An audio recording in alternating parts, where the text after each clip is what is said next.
sejam muito bem-vindos, bem-vindas e bem-vindes ao 10º episódio do Mandela Pod, Educação Antirracista. Antes de falar dos meus convidados, 3 convidados, 2 convidados e um convidado incrível, eu vou fazer a minha audiodescrição. Eu sou uma mulher negra, retinta, estou com os cabelos longos de dread, uso um óculos com uma armação azul, um brinco dourado com um buzo branco, um colar dourado, uma blusa rosa escura, um blazer preto, estou usando um lindo anel branco, e estou também com uma calça preta e o meu fundo é um fundo preto. Bom, eu sou a Heloísa. Antes também de falar qualquer coisa sobre mim, vou fazer minha autodescrição. Eu sou uma mulher branca, eu estou usando um turbante marrom, um moletom marrom também, uma pulseira de pedras com búzios e uma calça de moletom cinza, e o meu fundo é vermelho. Muito bom dia, eu sou o Caio e fazendo a minha autodescrição, eu sou uma pessoa negra, uma pessoa negra de pele clara. Eu tenho cabelo cacheado, atualmente ele tá num corte high fade. Eu tô usando uma blusa branca com um kimono Haori preto, uma calça bege e o meu fundo ele é o preto. Bom, eu sou a Yara, eu vou fazer minha autodescrição. Eu tenho um cabelo cacheado, sou uma pessoa negra de pele clara, tô com uma jaqueta branca jeans, tô com uma blusa preta e tô com anéis dourados e uma argola de tecido africano. No meu fundo tem um tecido africano logo atrás de mim. Então, o episódio de hoje é sobre educação antirracista. E o que eu achei mais interessante desse episódio é que vem a professora, seus alunos, uma pessoa que atuou como professora também na educação infantil, né? E a gente tem muito para trocar. Porque quando a gente fala de educação antirracista, né, a gente está falando de uma educação não só na escola, a gente está falando de uma educação para a sociedade. Mas antes disso, né, eu faço a brincadeira estilo Marília Gabriela, que eu não sou a Marília Gabriela, mas eu faço uma leve cópia, porque eu achei interessante quando ela faz assim, né? Com óculos. Então, com quem eu começo para fazer essa apresentação, para além das formações, né? Para além do currículo. Então, com quem eu começo? Quem se habilita a fazer essa primeira pergunta, eu escolho. Posso escolher? Pode escolher. Então tá. Então vou escolher a professora. Heloísa por Heloísa. Quem é Heloísa? Bom, eu sou primeiramente uma mulher que se constituiu na sociedade de uma forma a ter que enxergar as questões raciais desde muito cedo. Eu venho de uma família interracial, a minha mãe é uma mulher parda e o meu pai é um homem branco, porém no sul do país, o que exacerba as questões, né? E aí na minha família a gente brinca que a minha mãe, ela usou toda a tinta no meu irmão e aí não sobrou em mim, porque nós dois somos o extremo oposto dentro da família interracial. O meu irmão é um homem preto, Sim. da pele escura, Sim. e eu sou essa pessoa que, né, eu acabei de autodescrever, uma mulher branca, da pele clara, do cabelo claro, dos olhos claros. E aí isso nos constitui quanto criança, porque eu vou convivendo com o meu irmão e com a minha mãe e vou sendo obrigada a ver as questões do racismo desde muito cedo. Então eu vejo a minha mãe sendo tratada como a minha babá. Eu vejo o meu irmão ficando isolado enquanto que eu sou escolhida. E eu não consigo ficar alheia percebendo que são as duas pessoas mais incríveis do universo e elas não estão sendo aceitas pelo mundo simplesmente pela cor da pele deles. E aí eu começo a perceber essas questões. Mais pra frente, minha trajetória continua se cruzando, né? Eu caso com um homem preto, eu tenho um filho preto, e aí eu entendo que a minha trajetória me leva a isso.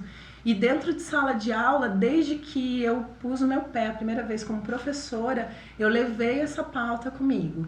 Antes de saber sobre a Lei 10.639, eu ainda estava na minha formação de graduação quando ela foi instaurada. Sim. E mesmo assim, para mim era uma questão, era uma curiosidade, por que quando eu estava na faculdade eu não li nenhum autor negro? Por que quando eu estava no meu ensino médio ninguém me contou que os pretos também escreviam livros maravilhosos, que pensavam, que filosofavam? Então, eu sou essa mulher curiosa interessada, amante da negritude. Assim, tudo da minha vida que eu mais amo envolve as questões do negro e da ancestralidade da minha vida. Então, é algo que realmente pulsa no meu coração, mais do que na minha intelectualidade, falar e lutar pelas pautas do antirracismo. E deve ser desafiador para você nesse sentido. Devem te perguntarem, mas por que você faz isso? Porque as pessoas acham que essa luta, digamos assim, essa palavra luta eu tenho até tirado um pouco do meu vocabulário, porque parece que a gente tá o tempo todo lutando. Não que não seja, mas assim, sabe? Tô tentando tirar, mas pensam que é só minha, só nossa, né? E na verdade quem criou o racismo não fomos nós, foi o branco. E aí eu acredito que você deva passar por isso, né? Mas por que, Heloísa? Por que você trabalha isso? Por que você faz isso? Nas escolas, instituições por onde eu passei, sempre foi assim, ai, lá vem ela com essa história. Aí, no começo era muito, muito difícil, porque eu não entendia direito o que estava acontecendo, porque eu sempre me entendia assim, né? O racismo é um problema que os brancos criaram. Eu sou uma pessoa branca, portanto, eu sou parte do problema. Se eu sou parte do problema, eu também posso ser parte da solução. Então, pra mim, sempre foi um caminho muito natural. Interno. Sim. Só que nunca foi aceito, assim, né? Então, foi um desafio, ainda é. Acredito. Né? Infelizmente, eu sou uma minoria nos meus meios, de alguém que tá disposto a realmente colocar ali o seu corpo, que tem uma representatividade. O meu corpo abre caminhos que os corpos de vocês ainda não abrem, e eu tenho que me colocar à frente para fazer isso, né? Mas realmente é um lugar... Só que é uma coisa interessante você ter puxado isso, Lu, porque eu tava falando isso com os meninos antes, e muitas vezes eu saí desses lugares assim, não, chega, eu não preciso mais passar por isso é muito difícil, isso é muito ruim, isso é muito... E todas as vezes que eu pensava sobre isso, eu pensava em quantas vezes o meu irmão pensa isso em um dia. Em quantas vezes os meus alunos passam por isso, né, ao longo da trajetória deles. Então eu nunca me permito esmorecer demais, porque eu entendo que a minha luta é infinitamente menor do que a luta que eu tô tentando empurrar para vir atrás de mim. Então, só tô fazendo a minha obrigação, dentro do que eu posso, dentro do lugar onde eu consigo mobilizar. Nossa, que bacana, né? Ter esse reconhecimento, né? E aí, porque quando a gente fala, né, do branco, da branquitude, né? Desse pacto narcísico que é muito cruel, né? Que eles se protegem, não tem uma reunião no MIT. Não tem uma reunião de tipo, como nós vamos nos proteger? Como só nós vamos nos ler? Como nós vamos... Não tem, mas existe. E muito vivo, você quebra esse pacto, né? Eu sei que não é fácil pra você, né? Só que é necessário. Porque tem que ter gente dentro ali, ó, pra falar, não, você... E aí é de branco a branco, não, você é racista, sim. Exatamente. E é muito chocante quando a gente vê uma pessoa assim, né? Porque a gente tá tão acostumado de viver no ciclo de pessoas brancas, sempre fazendo microagressões com a gente. Quando a gente vê um branco que tá ali realmente pra ser nosso aliado no movimento, pra tá ali apoiando as nossas causas, é muito chocante a gente sempre ficar naquela posição defensiva. Sim. Porque a gente tá acostumado com o ataque a todo momento. Então quando a gente encontra uma pessoa ali que também tá pra gente recolher, mesmo não entendendo nossas dores, mas também tentando ver como que a gente pode solucionar, né, esse problema tão grande na nossa sociedade, o racismo tão fincado nela, assim, mexe com tantas feridas nossas e, tipo assim, mostra um mundo de possibilidades, sabe? Tipo, que há possibilidades, sabe? Que há mudança. Exatamente. E é legal, que eu gosto da fala dela, porque ela não tá naquele lugar de Isabel. Sim. Né? Não, porque tem... Não, você sabe o que eu tô falando. Não tem as brancas com a síndrome do branco salvador. Estou libertando, estou dando voz. Não, cara, ela falou, eu tô fazendo minha obrigação aqui, ó. Enquanto ser social, né? Enquanto uma cidadã. E, cara, porque tem os brancos, não, eu estou salvando aqui, ó. Estou dando voz pra vocês, né?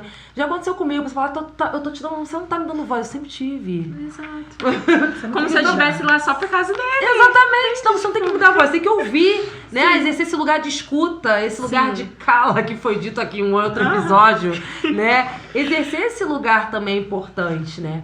E aí eu queria... Posso começar pelas mulheres, então? Com certeza. Aqui a hierarquia é invertida. Com certeza. privilégio dela. Né? Yara por Yara. Quem é Yara? Bom, a Yara sempre foi uma pessoa muito curiosa neste mundo.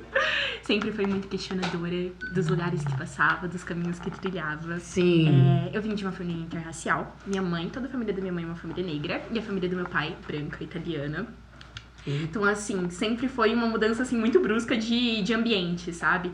Porque ao mesmo tempo que eu tentava entender a minha negritude, era muito complexo, porque minha família, muitas das vezes, também não entendia a sua negritude, sabe? Não tinha uma consciência racial de se entender como uma pessoa negra na sociedade. Então, todo o processo, todos os caminhos que eu trilhei, sempre foram muito difíceis, porque os círculos em que eu estava, tinham muitas pessoas brancas, e nunca tinha uma pessoa preta com a qual eu pudesse me apoiar e pudesse, nossa, essa pessoa, ela está em um lugar que eu imaginava, sabe? Um lugar que eu vislumbrava, e ela é uma pessoa com excelência, sabe? Que ela é feliz sendo ela mesma, sabe? Se reconhece como uma pessoa negra e é a excelência que é a pessoa negra. Então, quando eu entrei pro Cotil, né? Que foi há 3 anos atrás, foi assim, onde realmente foi muito transformador pra mim. Porque eu realmente me identifiquei como uma pessoa negra lá. E eu entendi todas as complexidades, assim, que eu passei e que eu não conseguia enxergar. E me formou de uma forma inexplicável. E assim, foi muito bom porque não somente eu, mas também com as pessoas que eu trago comigo foi transformador pra elas. Porque minha família, ela é muito aberta, sabe, essa questão. E a gente sempre foi muito objetivo sobre o que a gente passava, sabe? E quando eu trouxe tudo isso pra eles, eles foram totalmente abertos e a gente passou por isso junto, sabe? E foi muito lindo pra mim. E assim como quando eu entrei no coletivo, entrei no colégio, teve o coletivo, foi maravilhoso, assim, pra mim, porque eu pude entender como é lindo, sabe, a gente uniu. E foi, assim, uma mudança maravilhosa na minha vida, que eu pude entender também as minhas feridas, mas acolhê-las e entender que eu não tô sozinha, sabe? Sim. Então, acho que foi, assim, surreal e diferente de tudo o que eu havia passado, sabe? Porque é bom quando a gente tá no coletivo, né? O coletivo, ele dá essa sensação de pertencimento, de que a gente não tá sozinho, que a gente pode contar com o outro, né? Com certeza. É que a gente leva muito lá a falar sobre o processo do aquilombamento, que é pra trazer todas essas pautas, pra fazer com que a gente fique junto, pra que todo mundo se entenda. Entender que ser um negro não é somente a tristeza e a dor que a gente carrega com isso, mas também a excelência, a beleza, sabe? sim. A beleza e que a gente também deve celebrar, sabe? Tipo, a nossa existência e a nossa permanência lá dentro. Porque quando a gente entra em espaços institucionais, ainda mais federal, a gente enxerga uma realidade muito diferente, porque a gente acha que lá a gente vai ser acolhido, né? Porque a gente vê como uma federal como um ambiente de inclusão, né? Sim, sim. E quando a gente entra, a gente vê que na realidade a maior parte das pessoas que estão ali naquele meio são pessoas majoritariamente brancas, ricas, e a gente às vezes não consegue se sustentar naquele ambiente, porque a gente também passa por questões, pessoas de periferia passam por questões assim econômicas, ainda tendo ainda aquele filtro, né, de ser uma pessoa negra, que coloca ainda mais naquela, né, enfim, naquela mercê, né, nossa. Então é muito difícil. Quando eu vi o coletivo, foi tipo assim, um espaço de fortalecimento pra mim, sabe? Porque passei por diversas dificuldades pra mim me conseguir me manter, sabe? Mas vendo que eu tinha força, sabe? E que eu poderia ter pessoas pra me apoiar, foi assim, extremamente necessário, sabe? Em todo o processo. É importante, né? A gente realmente contar. E assim, com pessoas que entendam as nossas dores, né? Sim, também, né? Exato. Eu acho que isso é que fortalece, assim. É importante. E nesses espaços, realmente, né, ainda mais quando a gente pensa no ensino público, a gente não vai pensar que só vão ter pessoas brancas, ricas e tal, mas só que historicamente esse espaço não foi feito para nós. Exato. Essa é a questão, por isso que a gente se espanta, né? Hoje em dia eu nem me espanto mais, mas também já me espantei e falo, caramba, mas por que na universidade pública que tem as pessoas ricas e na universidade particular que tem as pessoas trabalhadoras que fazem seus cursos à noite e tal? Porque historicamente, né, a universidade, ela aqui no Brasil, ela foi feita para filhos da elite, né? E tal, permaneceu. Tanto que o vestibular é um processo excludente, né? Demais. Você pensar em todo esse processo para você entrar na universidade, você precisa aprender a ter inglês, você precisa ter uma base de matemática, geografia, filosofia, enfim. Que muitas vezes o teu ensino de base não traz. Exato. Então, é uma forma de excluir ali, né? Aquele funil que vai fazendo ali nesses processos, nesses vestibulares, né? No Enem, enfim. Então é pra gente pensar qual é a lógica desse processo, né? E quando a gente entra, a gente vê que na realidade não muda muita coisa, porque assim, os professores têm uma dinâmica muito diferente, a gente vai tendo necessidades como assim, até mesmo técnicas de um computador e dentre outras coisas, e pra gente acessar novos lugares, outros ambientes, tudo exige aquela questão econômica, sabe? E Sim. também tem a questão racial, que a gente não pode estar em tantos ambientes, sabe? Em quais lugares, quais pessoas estão ocupando aquele cargo, aquele local que a gente gostaria também, que a gente não consegue ver os nossos neles, sabe? Então, assim, sempre é uma batalha, assim, tipo, cada vez que a gente acha que a gente passou por um, tem outra, sabe? É como sempre existisse uma camada de excludente, independente de onde a gente estiver. Então, tipo, é por isso que é importante, sabe? Tipo, a gente ter esses ambientes de força, sabe? Como coletivo. Sim, com certeza. Pra se fortalecer lá dentro, né? Sim. E Caio por Caio. Se eu só fosse se livrar, não. Quem é Caio? Bom, o Caio, ele é uma pessoa muito observadora. Eu sempre tive que aprender a me virar muito cedo, assim como a Yara. Eu sou filho de uma mãe preta e uma família inteiramente branca por parte de pai. Que, além do mais, a minha mãe é adotada. Então, a minha família inteira é branca e somos só eu e minha mãe de pretos na família. O que dificultou muito a minha trajetória, a me entender e a me aceitar, que ficou mais fácil assim que eu entrei no Cotil e vi o coletivo assim como a Yara. Eu tive que amadurecer muito mais cedo do que a maioria das pessoas por conta disso, por não ter todo esse apoio. Tipo, eu agradeço muito a minha mãe por Claro. isso, mas por não ter tanto apoio, eu sempre tive que me virar sozinho, sempre tive que entender as situações em que eu me colocava. E assim que eu entrei no colégio, eu percebi que o coletivo era meu lugar. E a primeira coisa que eu fiz quando eles estavam se apresentando foi levantar minha mão e falar: eu quero entrar nesse coletivo, porque eu vi que aquele era meu lugar, eu vi que eles iam me ajudar a me entender. Ainda tô trilhando esse caminho, eu sei que é um caminho que vai demorar muito. Eu fico muito agradecido por vocês existirem, porque vocês me ajudam muito nessa trajetória. Mas demora sim, mas eu tô me descobrindo. Então eu acho que esse é um resumo sobre quem eu sou. E qual é o nome do coletivo? O coletivo tinha que ser preto, Tinha claro. que ser preto! Tinha que ser preto pra fazer um coletivo. Com certeza. Eu até falei pra vocês, né, que tem um livro, Tinha que ser preto, Sim. coordenado pela Marcele, né? Eu tenho esse livro em casa, inclusive. Depois eu mostro pra vocês a capa e tal. Não sei se ainda tem disponível pra vender, mas é um livro bem interessante, é uma coletânea, são vários artigos, né? Trazendo como o racismo nos permeia em várias áreas, né? Mas assim, como que surgiu esse coletivo? Quando? Já existia quando você chegou? Então, eu entrei no ano de 2022 no Cotil, e o programa de cotas tinha surgido em 2021, o programa de cotas étnico-raciais. E com isso, entrando mais pessoas pretas, né, dentro do colégio, obviamente foi mudando a realidade ali dentro. Sim. E as pessoas ali que permeavam ali já eram pessoas racistas, né, ainda mais, né, se incomodando com a entrada de cada vez mais pessoas, foi cada vez mais manifestando aquilo que já havia dentro delas, né. E com isso, em 2021, logo no final de 2021, que foi a primeira gestão, né, do coletivo e quem fundou, foi quando começou a surgir diversos casos de racismo. E ali os alunos, eles se sentiam completamente perdidos, porque a gente tinha 14 anos, né? Então, era muito difícil a gente ver racismos, assim, tão explícitos e tão abruptos, assim, da forma como era mostrada. Sim. E, então, a gente ficava muito confuso sobre isso. E foi quando a gente teve uma palestra de um coletivo também da Unicamp, que é da Faculdade de Ciências Aplicadas. E a gente viu como era a realidade deles e como funcionava um coletivo preto. E aí, a professora Elo e a professora Carol e outros professores perguntaram: por que vocês não criam um coletivo? Olha, que Por que legal. não? E aí foi quando o pessoal falou assim: a gente necessita e seria maravilhoso pra gente ter isso. E foi quando eles criaram um coletivo. E, na realidade, o coletivo se fundamentou num caso de racismo que foi cometido por uma professora lá dentro. E foi basicamente esse o surgimento dele. E foi logo no ano que eu estava entrando também. E ali naquele momento foi assim, muito tocante assim pra todo mundo que tava ali, porque a gente já tinha passado por racismos, né, durante a nossa vida. E quando a gente viu aquilo, era um lado que machucava muito dentro da gente, mas pelo menos a gente não tava sozinho como nos outros contextos que a gente estava, sabe? Sim. E essa foi a criação do coletivo. Infelizmente a gente surgiu pela dor, né, de um caso de racismo, mas que levou a gente a coisas incríveis e da gente poder se encontrar e se aquilombar naquele momento, sabe? e se enxergar também, sabe?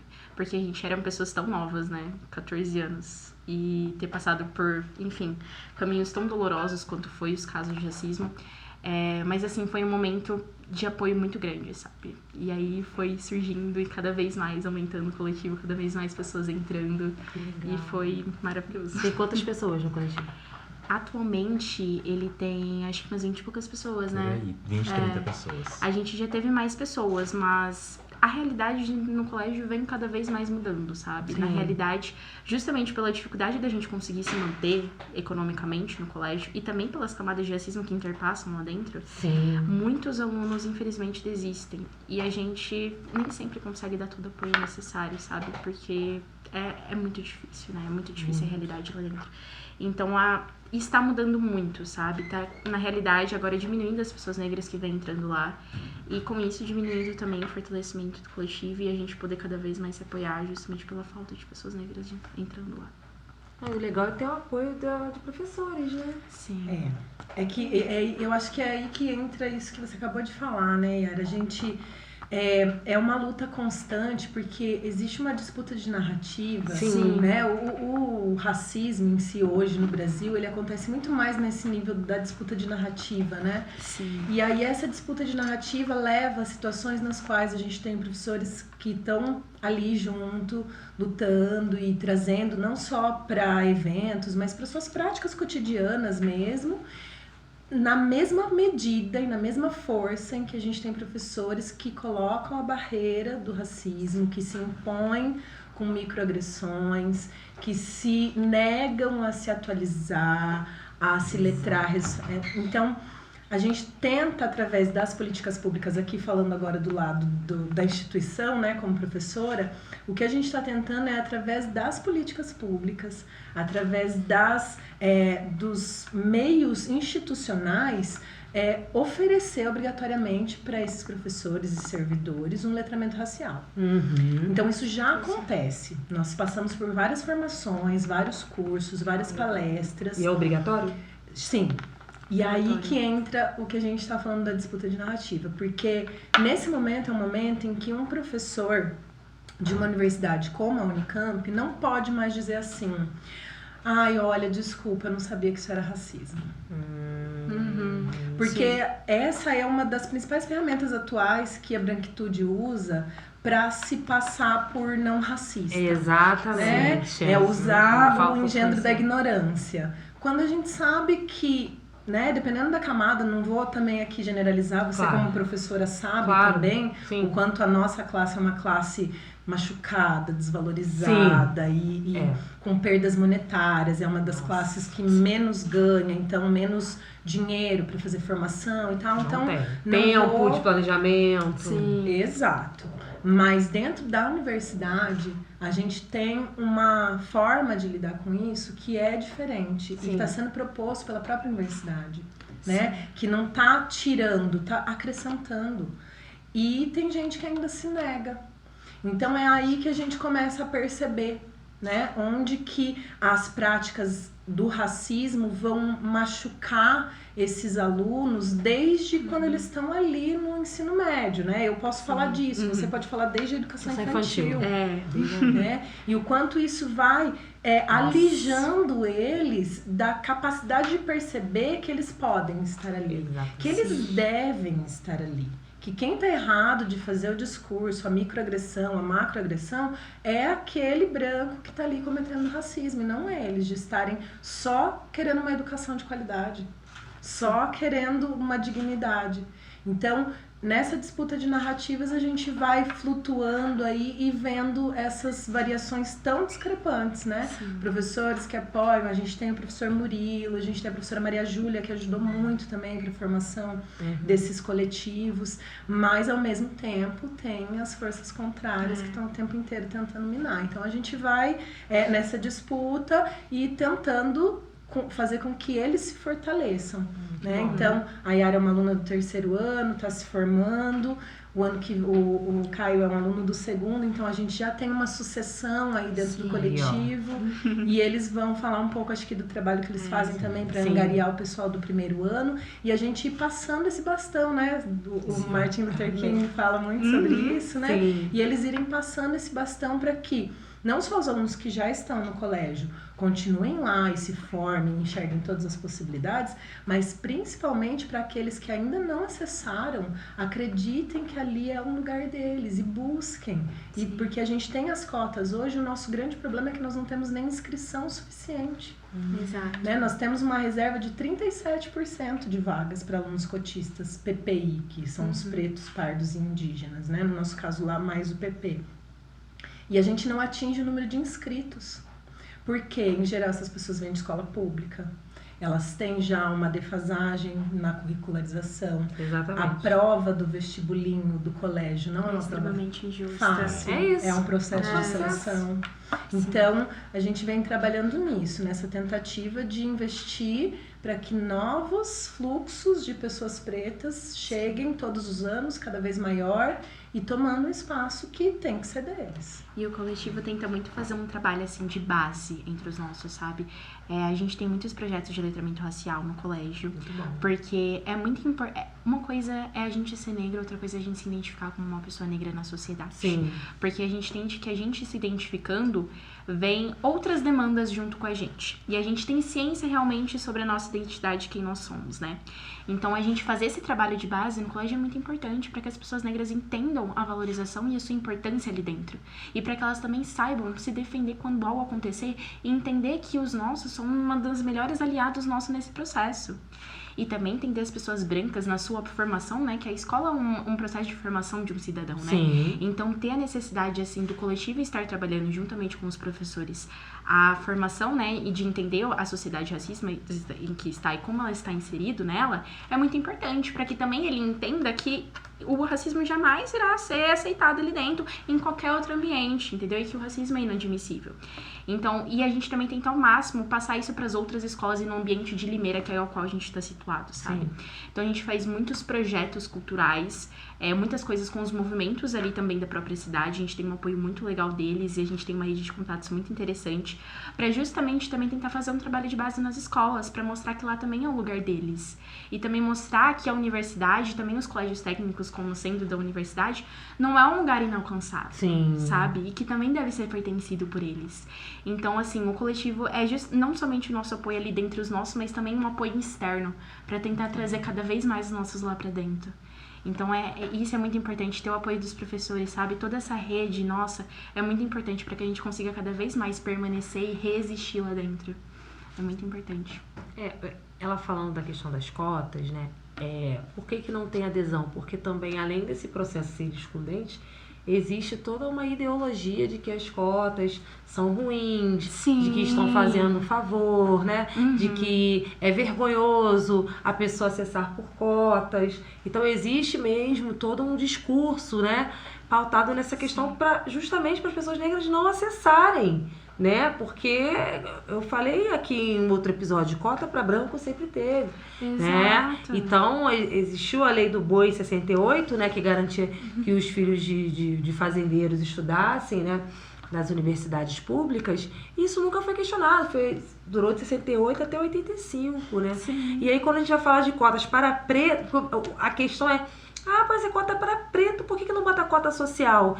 Porque a pessoa não lê, porque a cota para preto, pardo, indígena tem que estar atrelada à renda. E a pessoa tem que ter estudado escola pública. Então não é só você pegar os pretos ricos, como se tivessem vários pretos ricos no Brasil. Nossa, né? Existe uma sociedade assim secreta dos pretos ricos, né? Que a gente ainda não conhece, porque as pessoas estão se preocupadas com os pretos ricos, né? Com os brancos pobres.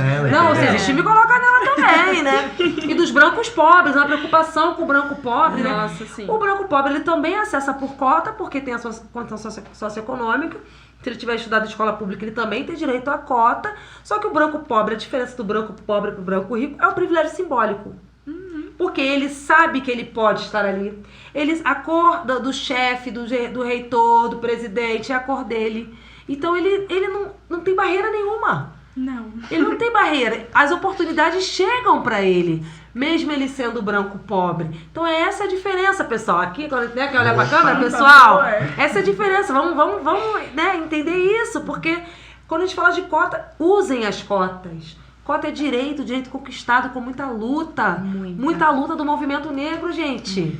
Para chegar a essa política pública. Você sabe que uma vez eu passei por uma situação em sala de aula, porque sempre trazendo esses elementos, já me deparei com 1 milhão de possibilidades. Imagino. Né? Inclusive com um aluno, que era um menino preto, Sim. que quando a gente estava discutindo as cotas, ele era contra. Ainda não tínhamos cotas na universidade nessa época, e ele era contrário. E a gente começou a debater ali na aula, foi muito interessante. E aí ele não entendia por quê, né? E aí ele falou assim, então você está dizendo que eu não tenho a mesma chance de entrar em medicina do que um menino branco? Eu falei, eu tô te dizendo que você não tem a mesma chance. Não tô te dizendo que você não tem a mesma capacidade. Que você não tem as mesmas habilidades, que você não tem a mesma potência. Tô te dizendo que você não tem a mesma oportunidade. Mesmo que você tenha estudado do lado desse menino branco a vida inteira. Porque quando o professor racista entrou na sala, ele explicou pro menino branco e não explicou pra você. Porque quando o professor racista colocou os olhos em você, ele determinou que você seria um segurança, que você seria um empreiteiro, e não que você seria um engenheiro, um médico, um advogado. Então, nesse momento, você já está sendo tirado do seu lugar. Você já estão tirando oportunidade de você, desde que você começou a entrar na sociedade. O meu filho passou por a primeira situação de racismo que ele passou, ele tinha 1 ano e meio. Nossa. Ele era um bebê. Então, não dá pra gente negar que as pessoas pretas não têm as mesmas oportunidades que as brancas, independente da condição social. E bater nessa tecla é importante justamente para que as próprias pessoas pretas compreendam que existe uma hierarquia de dominação. Exatamente. E que dentro dessa hierarquia, quando um preto entra nesse ambiente... ninguém vai pressupor que ele pode estar ali, a não ser que ele esteja a serviço de alguém. Então a gente tem que lutar contra essas estruturas que pressupõem infinitas coisas para os brancos. E eu gosto muito daquela música do Emicida, que ele fala do Esmalha, né? Que ele fala que a felicidade do branco é sempre e a felicidade do preto é quase. Então, a gente lutar para que esse quase saia da conversa e entre o sempre também. E as cotas, hoje, para mim, dentro das universidades e dentro de qualquer serviço público, porque hoje aqui na universidade a gente tem cotas para funcionários, a gente está lutando em cotas para professores, que é a nossa maior luta atual, porque são os cargos de maior poder, né? Mas a gente entende que se a estrutura não muda de baixo para cima, que mude de cima para baixo, mas que mude, que ela seja movimentada. É isso.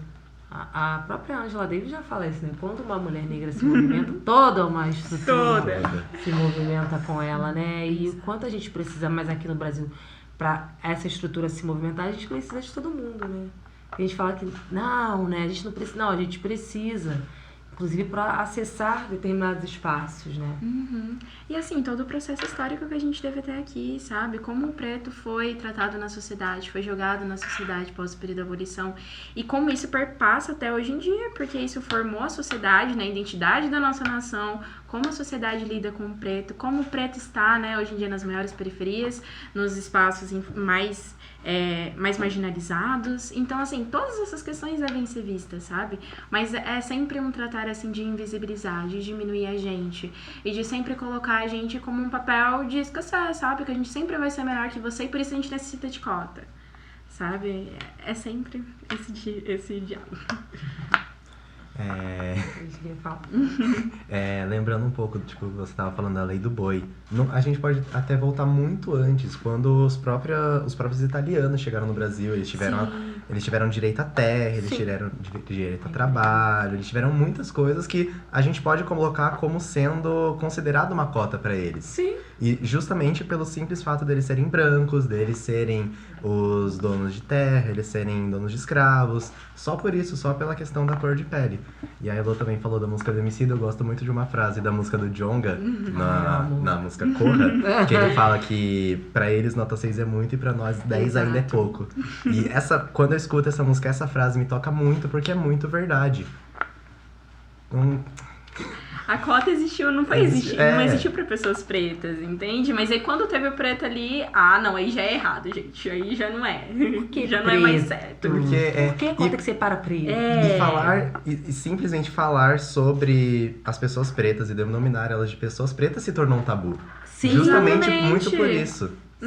Exato. Mas eu acho que se tornou um tabu porque a gente tá fazendo um movimento ao contrário, né? É. De falar assim, cara, eu sou preto, tá tudo bem. Tá, eu sou preto, tá? Não precisa ficar me chamando de morena, não, tá? Eu viajei de férias agora com a minha família, nós fomos pra um resort. Ai, Maravilhoso. maravilhosa. Quero, amo, tá? Amo coisa boa, amo isso, champanhe, adoro. Achei uma preta da classe alta. Aí, eu tô na sociedade secreta. É. Conta pra ninguém. Aí eu tô lá, né, no resort, tal. Por que eu tô falando isso, né? Eu tava lá, aí veio uma senhora assim, nossa, você é muito linda, não sei o quê. Eu falei, obrigada, tipo...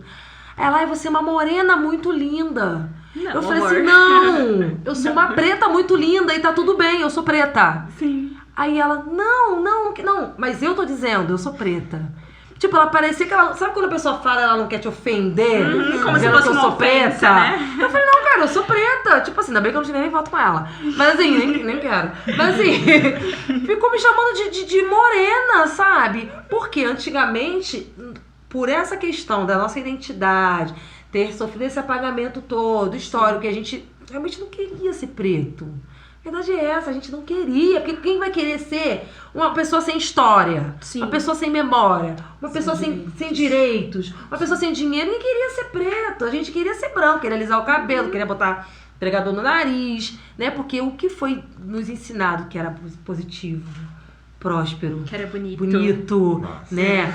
É a branquitude, nós aprendemos a Europa com riqueza de detalhes na escola, a botinha da Itália lá, da Alemanha. Aí quando eu ficar rico eu vou pra Paris. Ninguém fala quando eu ficar rico eu vou pro Senegal. Não. Quando eu ficar rico eu vou pra Tanzânia. Ninguém fala, não, quando eu ficar rico a primeira coisa que eu vou fazer é ir pra Paris, tomar meu champanhe em Paris. É. Você não pensa assim, não, eu vou pra África do Sul, né? Eu vou pra Nigéria. Por quê? Porque a construção do currículo, ela foi realmente colonizada. Nós fomos colonizados, né? Então, realmente, você querer ser preto numa sociedade que você não se vê bonito, você não se vê positivo. E você puxar lá atrás, você vê o quanto isso é um projeto, porque se você pega lá aquela Convenção de Genebra, de 1903, no qual a gente manda representantes com um projeto que é apresentado como oficial do Brasil, com muito orgulho, no qual daqui a 100 anos nós não teremos mais pretos no Brasil. Então, eles fizeram isso de forma física, né, através do genocídio da população negra, indígena, claro, através dessa miscigenação, que na verdade é fruto de violência contra as mulheres pretas e indígenas também, e fizeram isso culturalmente, socialmente, epistemologicamente, em termos de religião. Eles conseguiram, e para mim não tem outro lugar no qual isso foi constituído que não seja a escola. Sim. A escola foi o lugar no qual se apagou a negritude, no qual se lavou o que era bonito e bom e que se deixou só as marcas da dor para você não querer ser negro, Sim. né?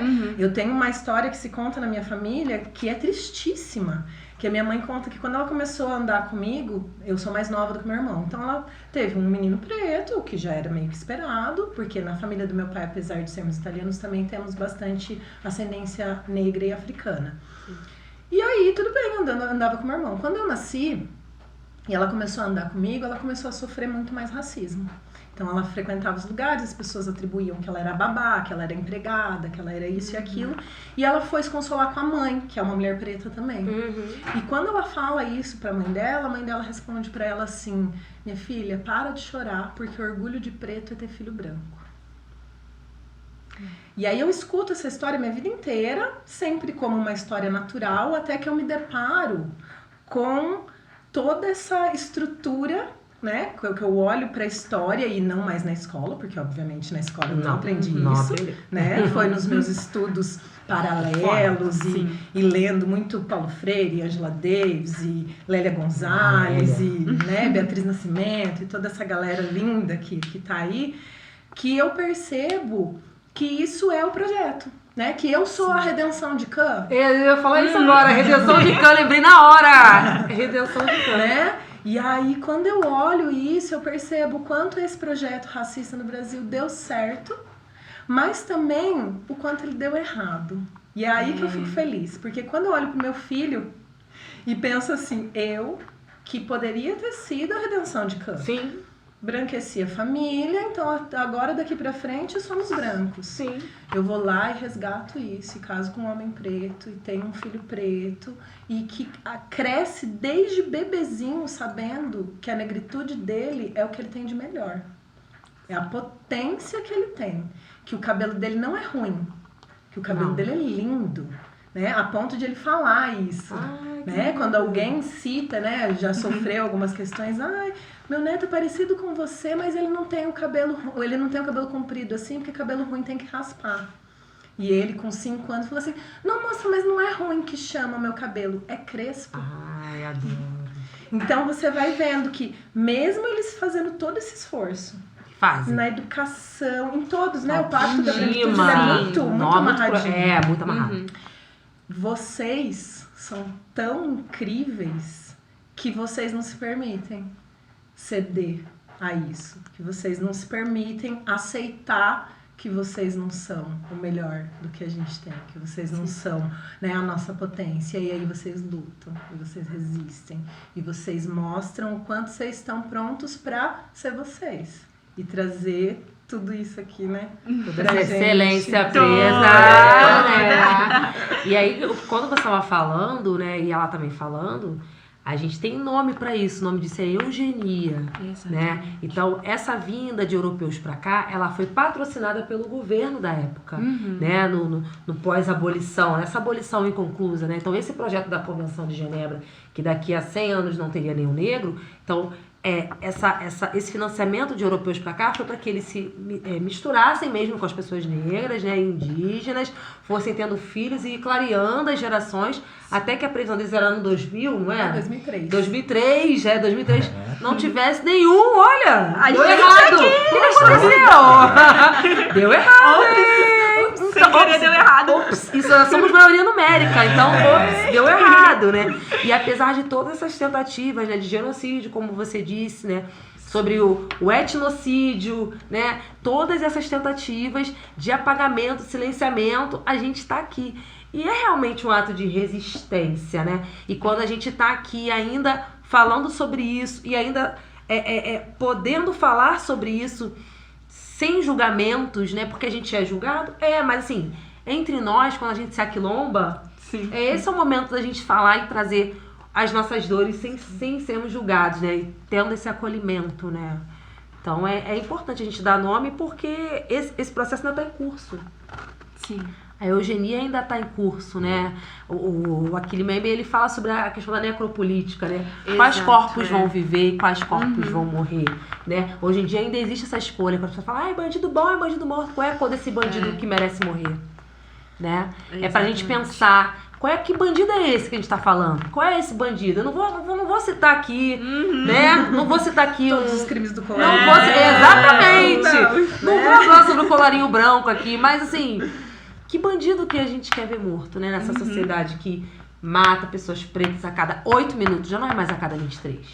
Né? A cada 8 minutos uma pessoa preta morre aqui no país. Então, a gente tá vivo, né? Quando a gente faz aniversário, a gente fala, cara, driblamos as estatísticas. Exatamente, igual Racionais fala. Igual Exato. Racionais, cara. E não deveria ser assim, né? Como se a gente sempre tivesse que estar se reinventando, resistindo, entende? Fosse uma luta constante, né? É duro, é interessante. E a gente cansa, né? Mas aí é que a gente para, respira. Eu também tenho uma filha de 6 anos, então eu não posso esmorecer. Eu tenho uma filha, né?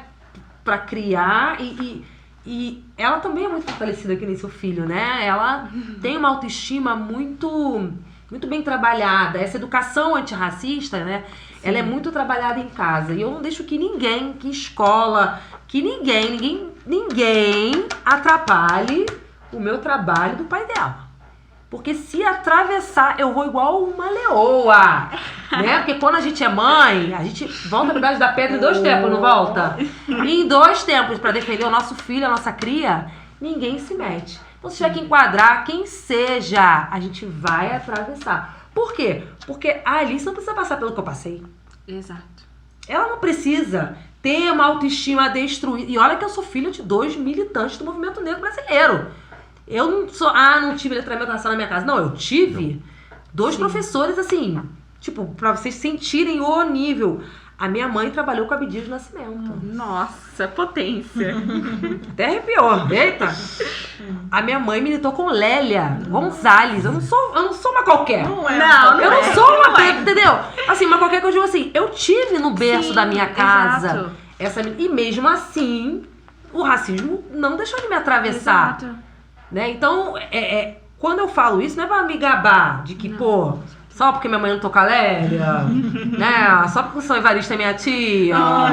Mentira, não é minha tia, mas ela me viu pequena. Né? Só porque o São Evaristo me viu pequena. Só porque meu pai estudou com a Maria Beatriz Nascimento na UF, fundou o André Rebouças. Não! Eu não tô me gabando, né? Da minha, Mas deveria. mas deveria, né? Com certeza. Eu tento ser humilde, Mas assim, é pra dizer que, mesmo assim, tendo pais fantásticos, não vou falar a palavra aqui, fantásticos, não me livrou de ter a minha autoestima destruída. Então a minha filha, ela não precisa. Ela já pode se achar linda, maravilhosa, inteligente, próspera, que é o que ela é. E é isso que eu sinto em relação a eles também, sabe? Eu olho cada um dos meus alunos que entra ali, eu sonhei com esse colégio preto, sabe? Eu sonhei em dar aula para alunos pretos de verdade, porque quando eu entrei lá, a gente tinha uma minoria, e mesmo assim era no curso do noturno, que é um curso que, né, já é também colocado ali para as pessoas que vão trabalhar durante o dia, que não vão ser os intelectuais, né, tem todo esse vamos braçal, também, né? Exatamente, né. Então, de repente, me deparar com todos eles, para mim, é assim, como se fossem todos meus filhos ali, que eu tenho que proteger também. O meu papel ali também é esse, né? De cuidar deles, de garantir que eles estejam fortes para eles lutarem a luta deles, porque não é a minha. E eu não posso também me colocar como se fosse a minha luta, né? Não é? Eu entendo essa separação.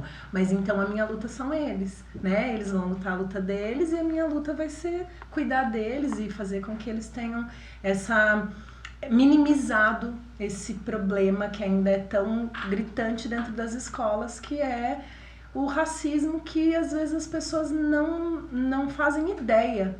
Não de que elas não estão sendo racistas, mas de que essas práticas que elas trazem para dentro da sala de aula são racistas, né? É isso que eu queria que você falasse um pouco da sua prática também, né?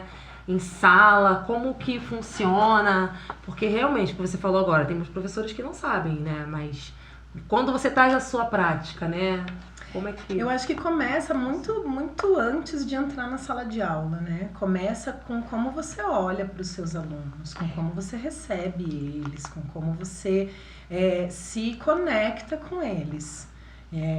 Eu acho que eles podem falar um pouco sobre isso. Eu já dei aula para os dois. A gente tiramos esse privilégio na sala de aula. Mas assim, acho que para mim a minha grande preocupação é essa, e é referenciar as minhas práticas com base num pensamento decolonial.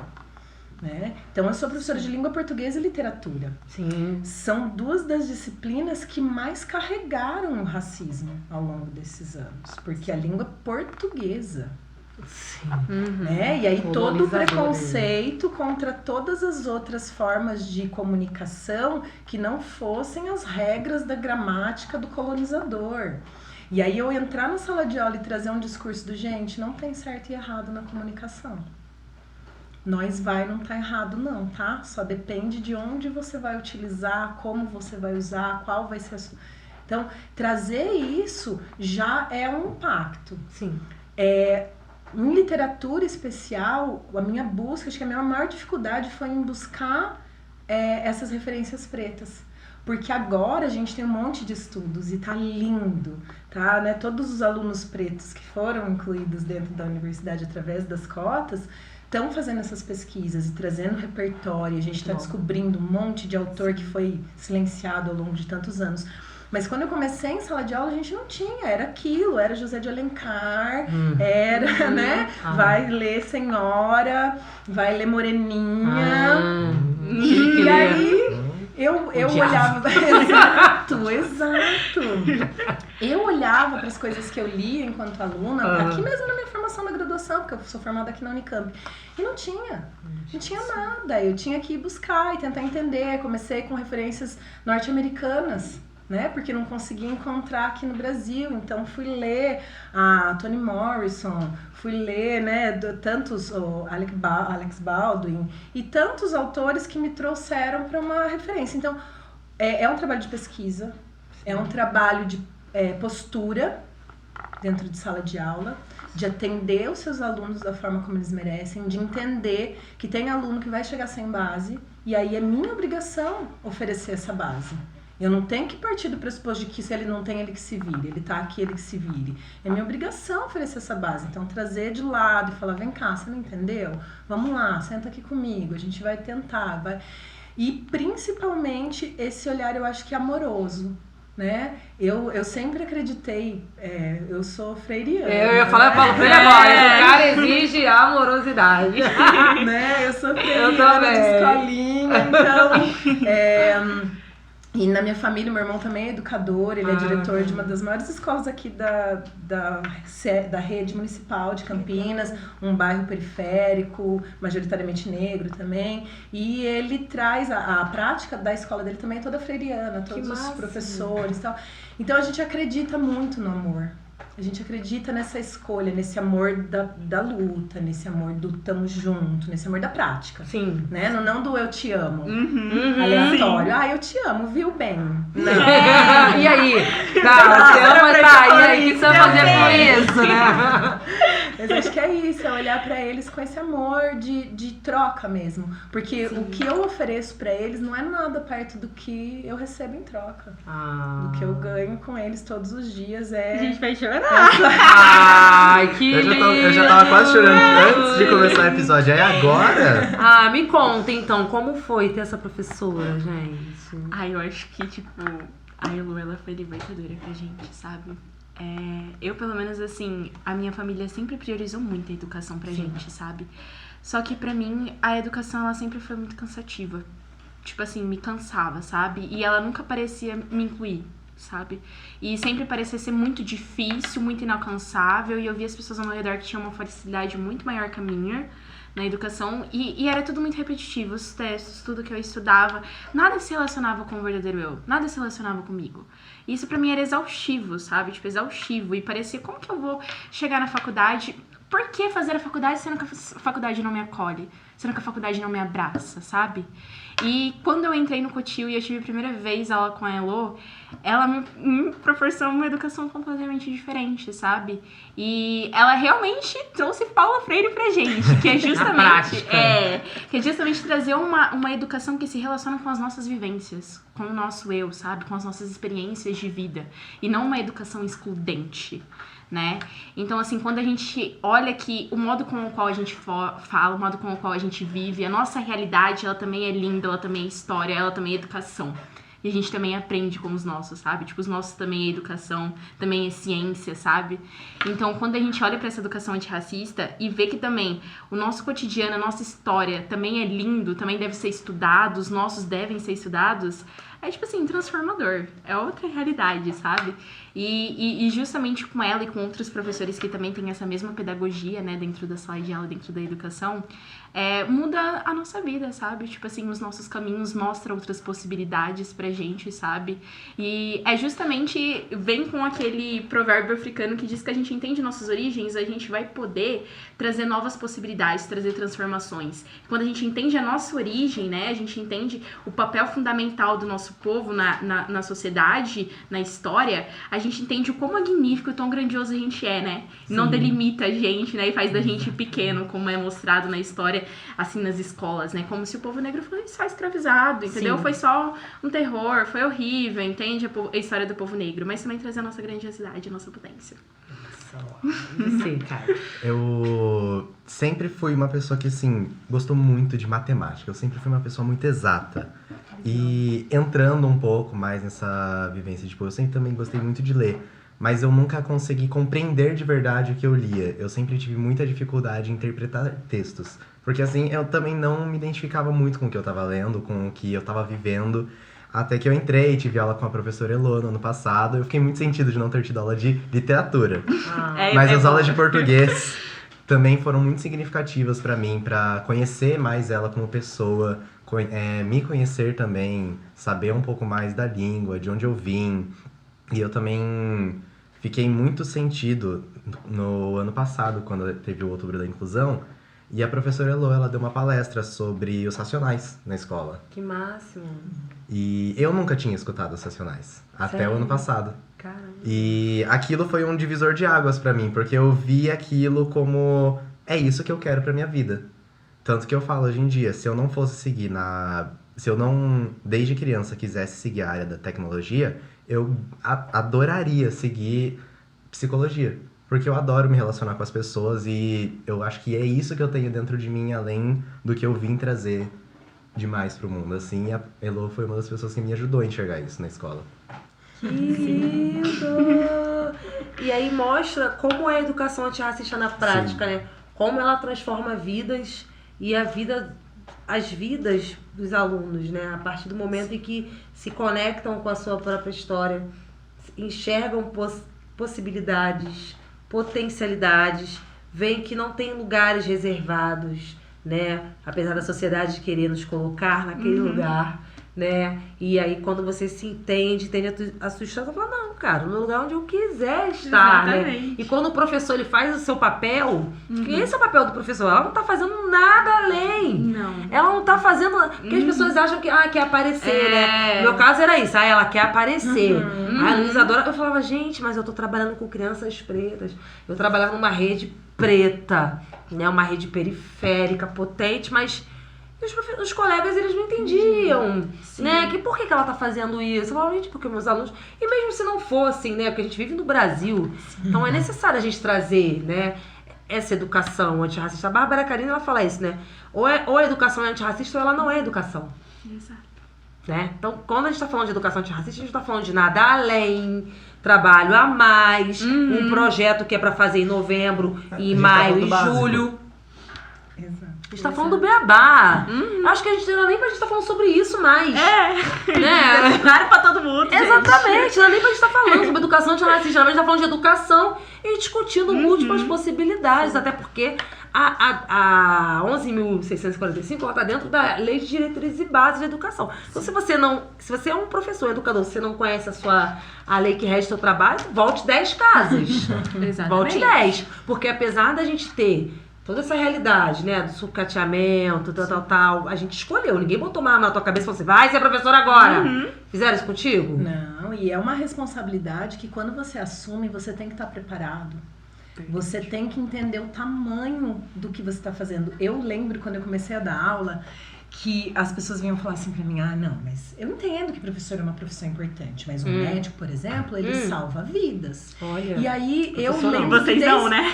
Então Que a gente eu lembro que literalmente desde esse é. momento eu pensava isso, mas o professor também. Ele tem o poder de destruir ou de salvar uma vida. Eu fui uma aluna que foi destruída por professores e que foi salva por uma professora. Então, quando a gente não coloca a educação nesse lugar da construção da vida das pessoas, a gente não entendeu o que é educação. Não. A gente não para pensar que esses meninos passam 12 horas do dia deles dentro do colégio. Que a vida dele está se constituindo dentro da escola. E se as relações dentro da escola não são saudáveis, como é que a gente espera que elas sejam saudáveis? Né? Eu vejo um discurso econômico falando sobre a geração Z, que não quer nada com a vida, que não tem nada para oferecer pra gente.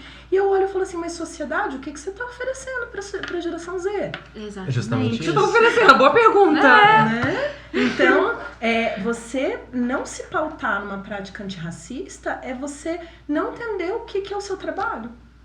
Sim. Muito Você obrigada. não entendeu o que é o seu trabalho, como professor, como educador. É isso. Que bom ouvir isso de você. Que bom ouvir isso de você, porque é cansativo. É cansativo. Ter que ficar explicando por que, né? Eu não estou mais na rede municipal, né? Eu exonerei em abril e trabalho hoje com a minha empresa de consultoria. E assim, não me arrependo. Mas o quanto eu estive na rede, eu entendia o que você entendeu. Eu não achava que eu fazia mais do que a minha obrigação. Eu não achava que eu tinha que ter aplausos, prêmio e tal. Eu ganhei prêmios, eu sou uma professora premiada e tal. Mas quando eu recebi o prêmio, eu falava assim, cara, mas eu tô recebendo um prêmio porque eu tô fazendo a minha obrigação. Eu não vou recusar um prêmio, só que ela quer me dar uma moção. Eu vou falar, não, obrigada, eu não quero. Entendeu? Não quero uma moção, entendeu? Eu tenho 3 moções, eu tenho diploma Zumbi de Palmares, eu tenho doutora honoris causa. Maravilhosa. Beleza! Pô, muito obrigada. Obrigada pelo reconhecimento, é muito bom. Mas assim, eu não fiz mais do que a minha obrigação. Né? Quando até hoje eu tenho contato com mães de alunos, mesmo não nem estando na rede, e eu pergunto como é que tá? E aí, já tá em que série? Já tá, como é que... Eu vejo que eu não fiz nada além do que eu deveria ter feito. Então era isso que eu ficava chateada com alguns colegas de, cara, por que eu tô falando isso pra você? Você também é adulto, tanto quanto eu. Sabe? O que tá acontecendo? Mas eu sei o X da questão, né? A gente não quer acreditar, muitas vezes, de que, cara, poxa, tá ali trabalhando com crianças pretas, principalmente, crianças pobres, né? E acha que tem que trabalhar, sei lá, continuar perpetuando esse currículo eurocêntrico, né? Continuar perpetuando o eurocentrismo, o etnocídio, o epistemicídio, né? Que a gente passou e sofreu e as pessoas querem continuar reproduzindo. Então, assim, a gente já indo pro final desse episódio incrível, que eu tô adorando essa troca, eu queria que vocês falassem um pouco, assim, né? Eu fiz essa pergunta do futuro, eu acho que queria...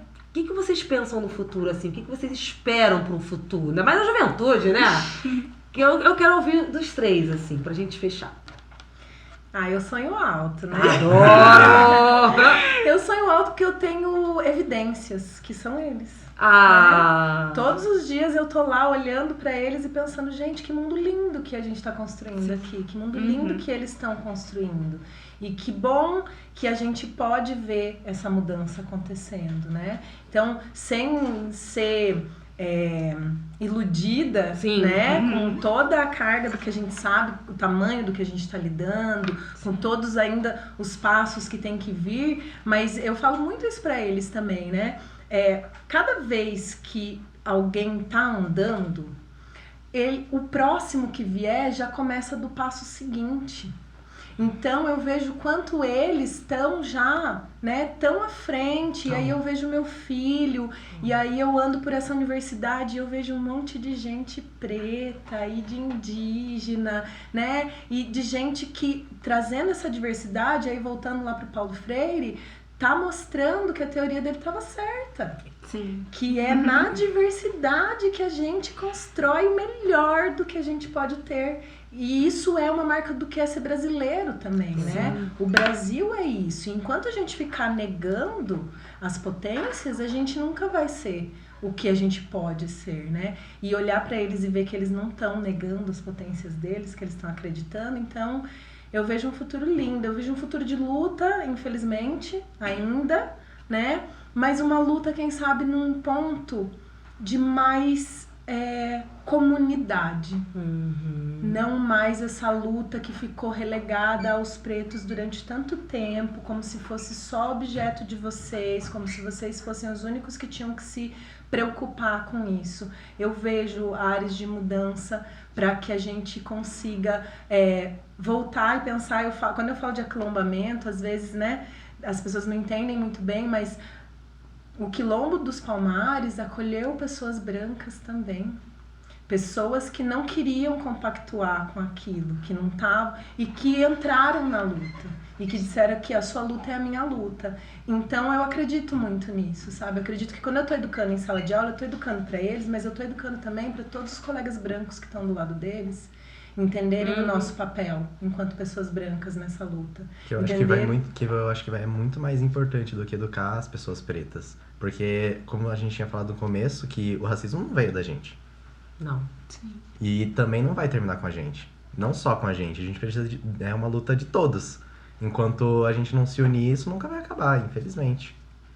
E é uma coisa que a gente tava falando muito também. Eu fico muito feliz que muitas pessoas brancas cada vez mais têm se disposto a enfrentar essas situações. Elas têm conseguido enxergar que isso acontece e ter a força para lutar contra isso também.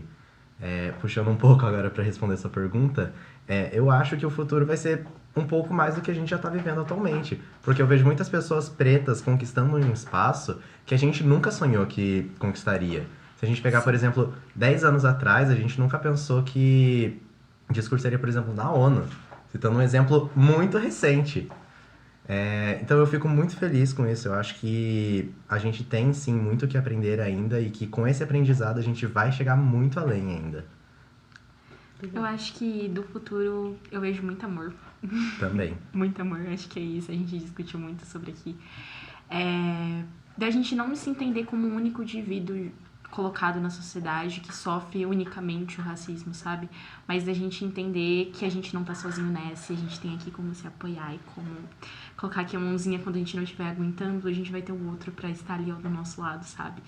E eu acho que é isso que se faz a gente como um coletivo e como uma sociedade, sabe? Tipo, e ainda mais pra gente conseguir enfrentar os processos aos quais a gente sabe que a gente vai ter que enfrentar, sabe? Mas assim como a Elo colocou que cada é uma construçãozinha aos poucos e os passos que a gente tá caminhando, os outros eles vão poder daqui a um tempo caminhar de uma maneira um pouco mais leve, vai poder trilhar outros caminhos e não ter que voltar lá desde o início, ter que lutar novamente tudo por aquilo e ainda com as coisas que irão vir, sabe? Mas de entender que todos estamos aqui, que a gente está lutando em conjunto, sabe? Então, o futuro que eu vejo, que eu acredito e que eu quero é de muito mais amor e muito mais união, sabe? E da gente poder estar juntos nessa, lá em cima juntos, sabe? E movendo essa estrutura, entendeu? E movendo essa sociedade e trazendo cada vez muito mais amor, mais educação, muito mais união como uma sociedade. Então, o futuro, vocês acreditam no futuro no aquilombamento, né? Sim. Revivendo Palmares. Revivendo Palmares. Entendi. Então, gente, olha, agradecer imensamente a vocês pela disponibilidade, pela troca. Eu espero que a gente se veja mais vezes. Com certeza. Né? Eu devo voltar a Campinas. Ai, por favor. Mais vezes, entendeu? É bom que a gente já tem telefone. Então, quando eu voltar, eu dou um alô, porque o povo de Campinas me quer, entendeu? Ai, a gente quer mesmo. O povo de Campinas me quer, então pode ser que eu volte ainda esse ano, mas a gente vai... Quer dizer, apesar que esse episódio não vai passar em 2024, ele vai passar em 2025, porque ele é o 10º episódio. Mas eu espero que a gente consiga se encontrar, trocar, né? E foi muito bom aprender com vocês, assim. Foi muito bom. E tem uma lembrancinha. Ai, gente, que chique! Pra quem participa do Mandela Pod, sim. Hoje a gente tá nojenta, tá? Depois marca a gente. Pode deixar, com certeza. Mandela, pra movimentar a gente. Vocês são das redes, né? Com Por favor. certeza. Aí, ó. Olha, um pra cada um. Pra Você quer abertura. entregar pra gente? Claro. Esse aqui não. Esse aqui tá vazio. Ixi. Aqui. olha. Vê se tem uma.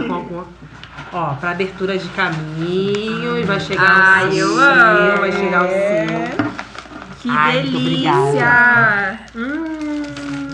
Muito Nossa, obrigado. gente, muito carregado de ancestralidade. Muito essa carregado de que eu gosto. axé. Ai, que delícia. Caminhos Tudo deve abertos. ser, né? Ai, eu vou abrir, gente, que eu sou curiosa. Ai, eu também eu sou. sou Também curiosa. quero ver. Eu vou copiar do seu. Ai, que coisa mais Nossa. linda!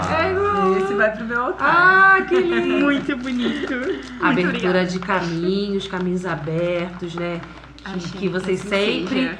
consigam aí virar as chaves, né? E assim, pavimentando caminhos para outras pessoas virem e se inspirarem no trabalho de vocês, Que né? os nossos sempre estejam com a gente, né? Todos aqueles que vieram antes, que virão. É isso E estejamos sempre aí. juntos. Axé. Axé. Então, gente, e assim terminamos. A gente olha pra essa câmera, que essa aqui, né? E assim nós terminamos o 10º episódio do Mandela Pod sobre educação antirracista. Espero que vocês tenham gostado, porque eu amei. Então, ó, beijo! Tchau, tchau! Tchau, gente.